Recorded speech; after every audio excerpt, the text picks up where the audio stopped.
Okay, so we will be continuing in Ezekiel this week. We are still in Ezekiel chapter 34, looking at Jesus as the shepherd, some of the good aspects of what he did. I'm sorry.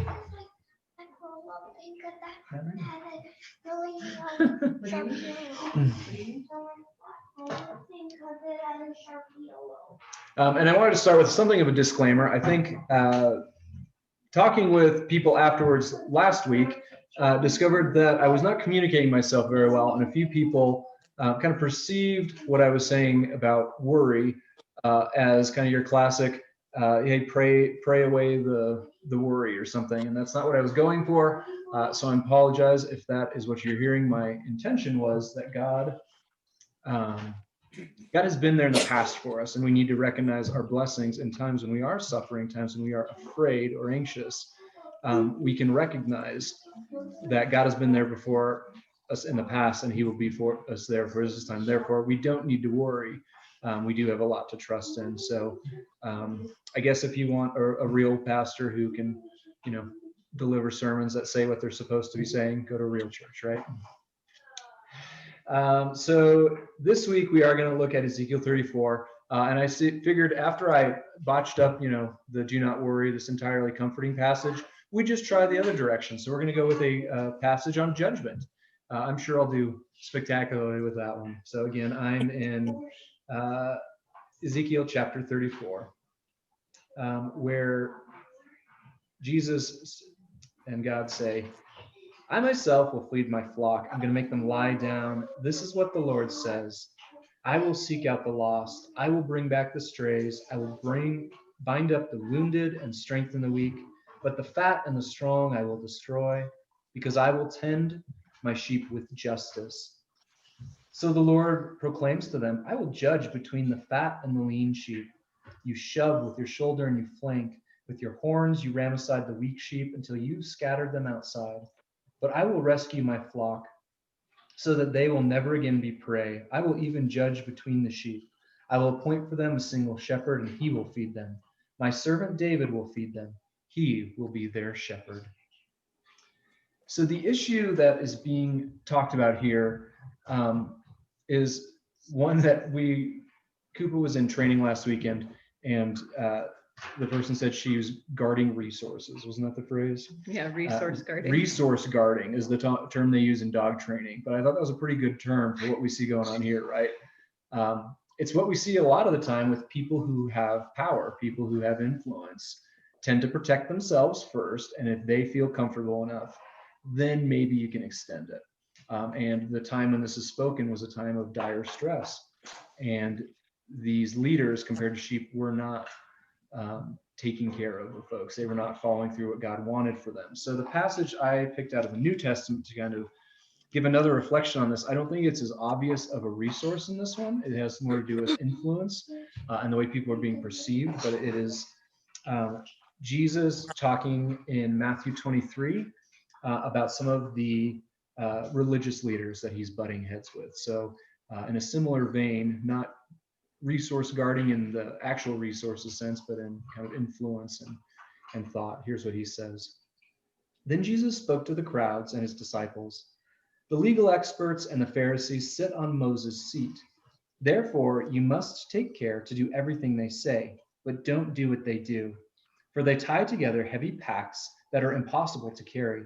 They put them on the shoulders of others, but are unwilling to lift a finger to move them. Everything they do to be noticed by others. They make extra wide prayer bands for their arms and long tassels for their clothes. They love to sit in places of honor at banquets. They love to be greeted with honor in the markets and be addressed as rabbi. But you shouldn't be called rabbi because you have one teacher, and all of you are brothers and sisters. Don't call anyone on earth your father because you have one Father who's heavenly. Don't be called teacher because Christ is your one teacher. The one who is greatest among you will be your servant. All who lift themselves up will be brought low, but all who make themselves low will be lifted up. So what I see here is these religious leaders are kind of curating the way that their appearances, right? Isn't that how we would use the term on social media now? They are highlighting certain aspects of themselves. They want the people around them to think two very specific things about them. They want them to think that they are experts, right? They know more than everybody else. And for lack of a better term, I think they want everyone to think that they are religious, like virtuosi, right? They're better at it than everyone else. Therefore, you need to do what they say. Therefore, you need to uh, listen to them. You need to give them places of honor. Therefore, they do all the stuff that shows. At the end of the day, they're smarter than you and they're better than you. That's why they get to be in charge, right? And Jesus doesn't have a lot of tolerance for this, obviously. And he comes down to, I think, very quickly, interestingly, he doesn't challenge their teaching and their authority, right? I thought that was kind of an interesting thing that he starts out with saying. He says, the legal experts and the Pharisees sit in Moses' seat. Therefore, take care to do what they say. He doesn't actually challenge their teachings directly, not here anyway. He doesn't challenge their right to be in some kind of authority. And it struck me as an interesting start in this kind of world of character assassination we're in right now, where if there's someone you don't like, all you got to do is get some dirt on them, or maybe even make up some dirt on them, right? And then you don't have to listen to them anymore. You don't have to deal with their point because their character is lacking, right? It's kind of how we approach it nowadays. And Jesus is going to have some beefs with their character, but he takes this interesting step, says, no, you still have to engage with their teaching. You still have to recognize that these are people in authority. So a bit of a side note, but it was just something I thought we need to be a little more careful, because we are really quick to write off people lacking in character what they say, even those who are lacking in character. Sometimes can legitimately criticize us, can actually teach us things. And Jesus seemed to be open to that, even though he is going to disagree with these folks quite a bit. Because, of course, he does have a big beef with their character, doesn't he? He doesn't like that they're showboating. He doesn't, but I think the real core of why these religious people tick Jesus off so much is just this this motive of theirs of why they're doing this, and the fact that their motive in their heart does not line up with God's, right? We talked a ton in the last few weeks in those shepherd passages out of Ezekiel that God sees himself as someone who frees people, right? He brings them to abundance. He says we don't have to worry. He seeks out people who are in need. And then these people who want to be seen as religious experts, what is their motive? Is it freeing people? Is it making them their life better? Or is it lifting themselves up? In a lot of ways, it's pushing people down so they can be more important than them, right? You're not as smart as me. You're not as good as me. How do I prove it? Well, here's all the stuff you're going to do, and you can't hack it because you're not as smart as me and you're not as religious as me, right? He says, I think, just the anger behind this phrase of like, they tie together heavy packs that are impossible to carry, and they put them on the shoulders of others, but they are unwilling to lift a finger to help them out. You are making it harder for people so you can look like an expert. You are making life more difficult when it is plenty difficult with your religious authority, right? It's the exact opposite of what Jesus says. He starts out his ministry saying, the day of the Lord's favor is here. I'm here to free prisoners. I'm here to help the lame walk. I'm here to let the blind see, in the spiritual sense and in the physical sense, right? I think the anger he has at these people is their heart is the exact opposite of God. God sees the burdens in life, the burdens that we're carrying, and he wants us to be free. And these religious leaders, and a religious leader or two since, has decided we actually need more burdens. Oh, you guys can't hack it? Oh, I guess you're not as spiritual as me, right? And so one of the things I thought about is Jesus goes after this motive, right? And so who are the people who we give influence over us? Who do we listen to? Are these teachers? Are these our parents? Are these pastors? Are these cultural things that we just listen to and take in? Are these, think of the people who've affected your thinking. on anything. It can be something spiritual. It could be just, the way you understand economics, or the way we should be using our time, the way we understand politics, right? There are people that influence us. What are their motives? Are they actually trying to sell us something? Have they become an expert because they want to, get another notch in their belt on Instagram or something like that? They mean really well, but they really want to be thought of well more than they want to free people and do that anonymously, right? We need to be really careful about what are the motives of the people who we are listening to. I think the other piece of that is we have to be really careful about our own motives, because every person here has influence on other people. Maybe it's our neighbors, maybe it's our employees, maybe it's students we've worked with, maybe it's our own children. Would we be able to say the same thing with those that we influence? That I am freeing them. They are better for my presence here. I am serving them and giving them grace, like we heard at the end there. Or is there a little piece of, well, I want to show that I'm smarter than them? Is there a little piece of, I want to show I'm harder working? Or do I just need them to obey sometimes? Right? What is our motive with those we have influence on? I think we have to be really careful of both of those, because Jesus got pretty angry when those motives got mixed, when our motives were any less than Jesus were. But I think this passage actually has a lot of good news in it as well, because no matter who the authorities that we give influence in our lives to, no matter who we have influence over, he reminds us of something really important here. He says, look, don't call anyone rabbi or teacher. You only have one teacher. Don't call anyone on earth father, which not literally father, that's a source of authority. This is someone who has something over you, because you only have one teacher, you only have one father, who is Christ. And so this can take us in a couple of different directions. I think one that's very, very positive is recognizing that whereas many of our teachers, many of the times when we are influencing other people, we have mixed motives. We do want some of the prestige. We do want something out of it. We do want, some of these same things to be thought of in certain ways or be respected, those sort of things. Jesus didn't need that. And I think his life demonstrated that really well, right?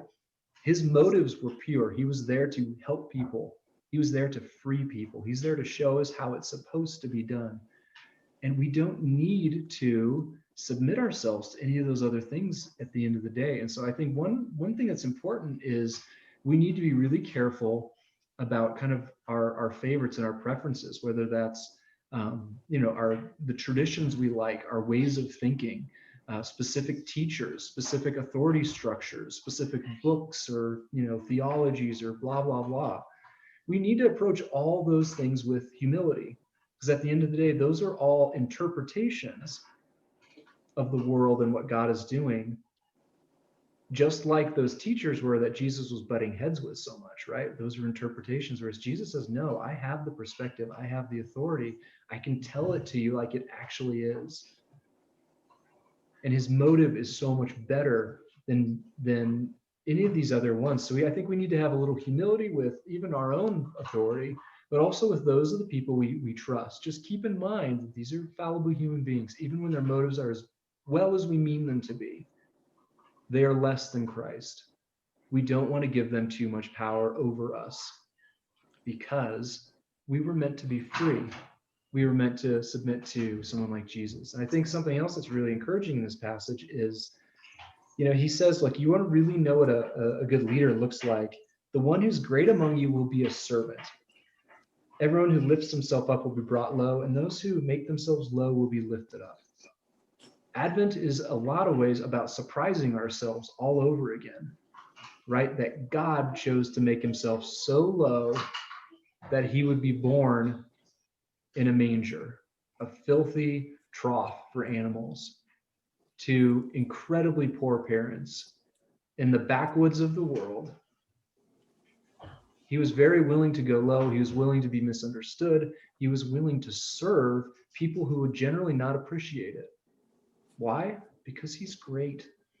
Because he wants freedom for people. He wants people to be free of all those things we talked about. He will seek us out and he will bring us into abundance.